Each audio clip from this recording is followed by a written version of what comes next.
बिहार में पंचायत चुनाव की जो तिथियां नजदीक आ रही है, रोज कुछ न कुछ नए अपडेट आ रहे हैं।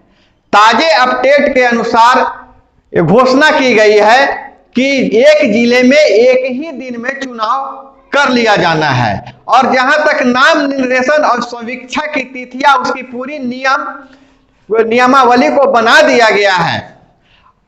और कौन से प्रत्याशी होंगे, प्रत्याशी होने की क्या शर्त है, और कौन से लोग प्रत्याशी नहीं होंगे, उसकी भी पूरी नियमावली आ चुकी है। दोस्तों, मैं अभय कुमार, आप देख रहे हैं ठोक तंत्र। अभी तक आपने जाना है कि कैसे निर्वाचित ग्राम पंचायत का जो चुनाव होता है कैसे होता है, और उसके क्या क्या कुछ टेक्निकल वर्ड है, इसके बारे में आज मैं बताने वाला हूं।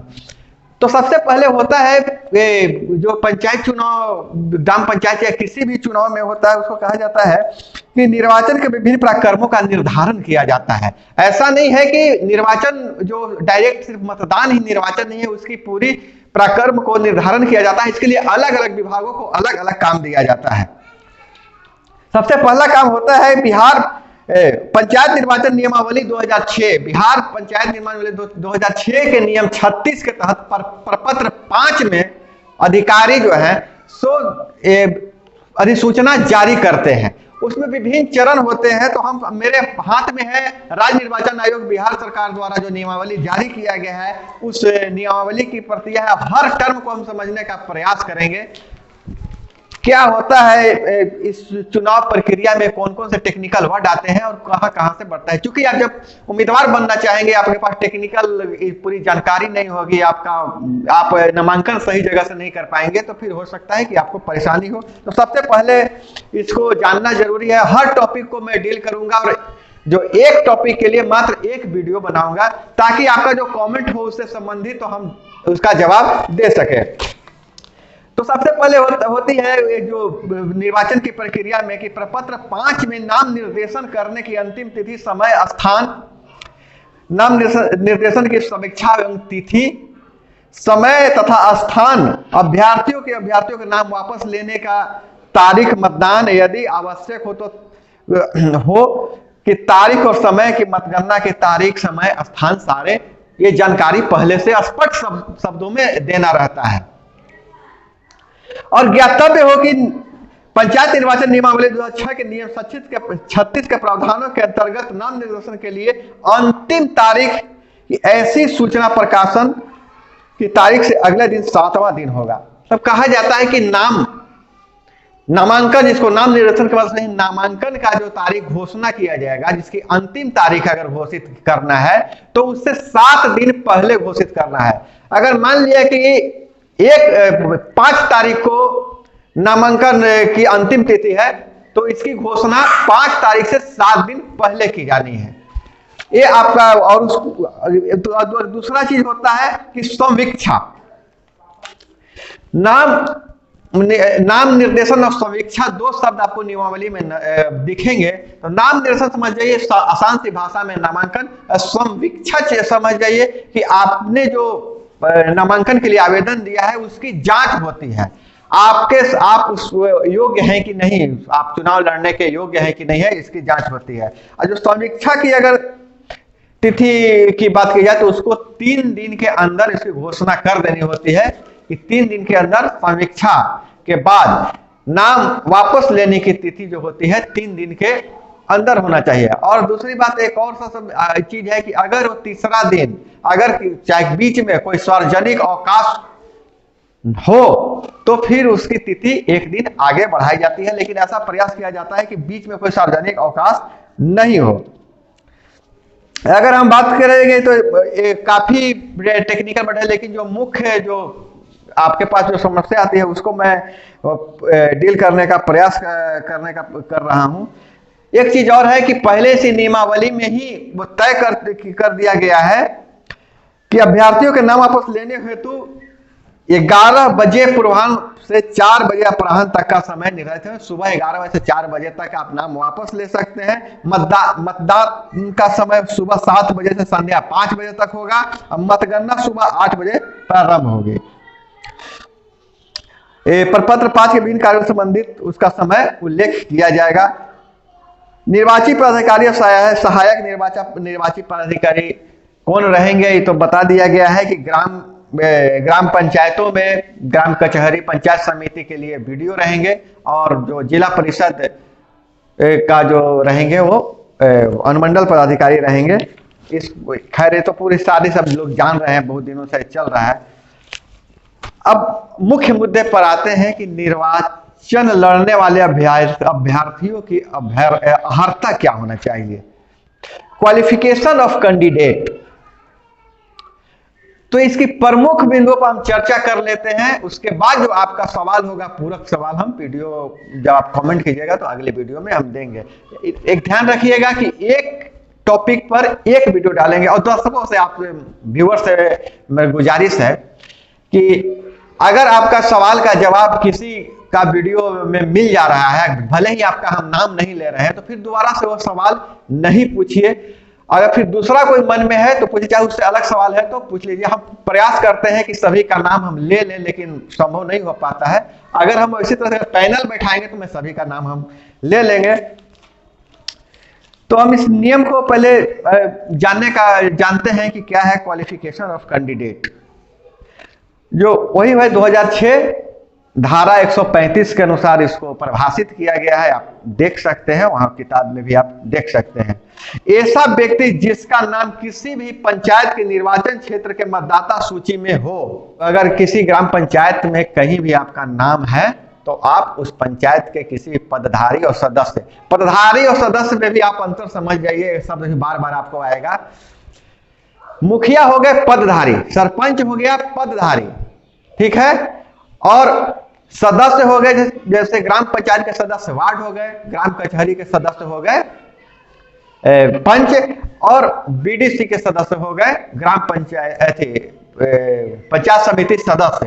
तो सदस्य और पदधारी प्रमुख भी पदधारी हो गए। पंचायत समिति के जो चुनाव लड़ेंगे, प्रखंड में कहीं भी नाम होना चाहिए, वो स्पष्ट है, पहले वीडियो में बता चुके हैं इसको। चुनाव कौन से लड़ सकते हैं, जहां पर कंफ्यूजन होता है उसे मैं क्लियर कर देना चाहिए। सेवानिवृत्त सरकारी सेवक सरकारी सेवा में है, अगर सेवानिवृत्त हो गए हैं तो चुनाव लड़ सकते हैं। जन वितरण प्रणाली के अनुगतिधारी विक्रेता जो पहले चुनाव नहीं लड़ते थे, डीलर जो हो गए, अब उनको चुनाव लड़ने का छूट दे दिया गया है। कमीशन के आधार पर काम करने वाले अभिकर्ता, कमीशन एजेंट। अभिकर्ता के बारे में कमेंट भी आया था कि हम यहाँ फलाने विभाग में ठेकेदारी करते हैं, जहाँ अभिकर्ता हैं, संवेदक हैं, तो चुनाव लड़ सकते हैं कि नहीं लड़ सकते हैं। आप चुनाव लड़ सकते हैं, किसी भी तरह की ठेकेदारी करने वाले चुनाव लड़ सकते हैं। दूसरा बात है कि होमगार्ड के जवान जो कार्यरत नहीं है वह चुनाव लड़ सकते हैं।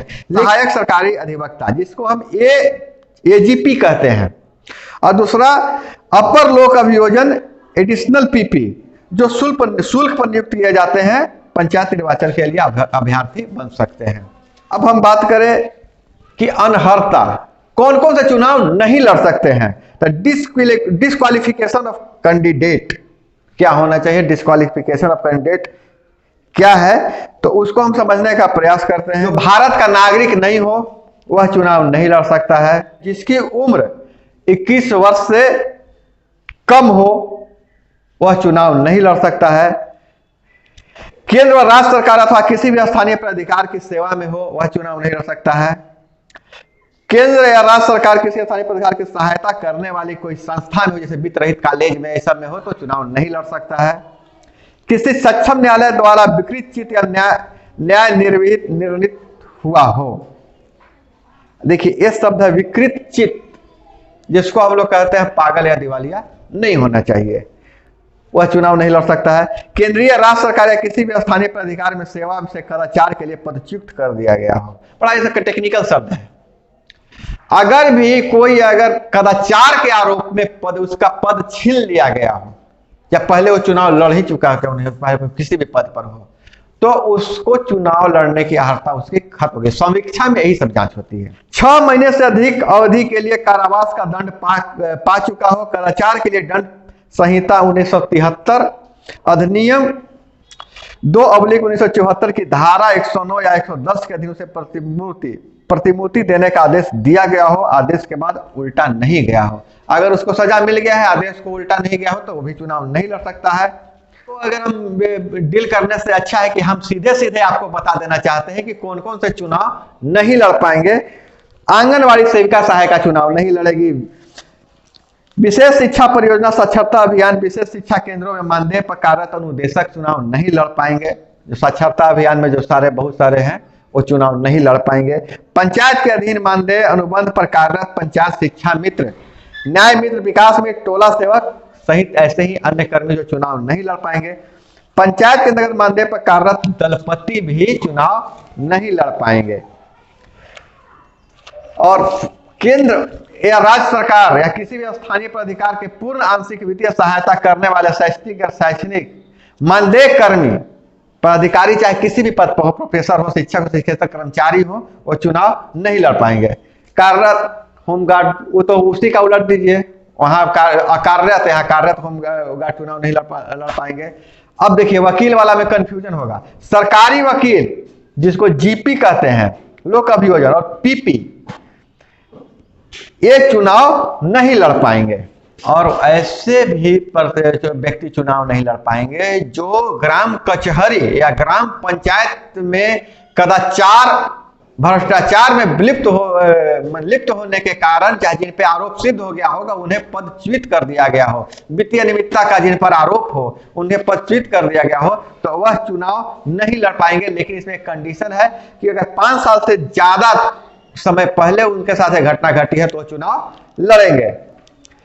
नाम निर्देशन की अंतिम तिथि या अगले दिन समीक्षा की पहली तिथि को उम्र 21 वर्ष पूरा नहीं हो रहा। बड़ा वो टेक्निकल सवाल था, हम नाम भूल रहे हैं उनका। उन्होंने पूछा था कि जिस दिन हम नामांकन करें उस दिन मेरा 21 साल पूरा हो रहा है, तो चुनाव लड़ पाएंगे कि नहीं लड़ पाएंगे। तो क्षमा चाहते हैं, हम सही जानकारी आपको नहीं दे पाए थे। आप चुनाव लड़ पाइएगा। नामांकन के अंतिम तिथि के एक दिन बाद भी आप 21 वर्ष पूरा कर लीजिएगा तो चुनाव लड़ पाइएगा। बहुत कुछ सीखने का मिलता है आपको कमेंट से। आप नहीं पूछते तो हम उसको खोजने का प्रयास नहीं करते। अच्छा, और ऐसे व्यक्ति जो कार्यरत हैं लेकिन उनको त्याग पत्र दे दिए हैं और चुनाव लड़ने आ गए हैं, अगर उनको उस दिन तक त्याग पत्र स्वीकृत नहीं हुआ हो, समीक्षा के तिथि के दिन तक, नामांकन के तिथि के दिन तक, तो उनका भी नामांकन रद्द कर देगा, चुनाव नहीं लड़ पाएंगे। वीडियो लंबी हो गई दोस्तों, हम अलग अलग टॉपिक में हम बनाने का प्रयास करेंगे। और हमसे जुड़े रहने के लिए चैनल को सब्सक्राइब करें, लाइक करें, शेयर करें। हमसे विदा लेते हैं। जय हिंद, वंदे मातरम।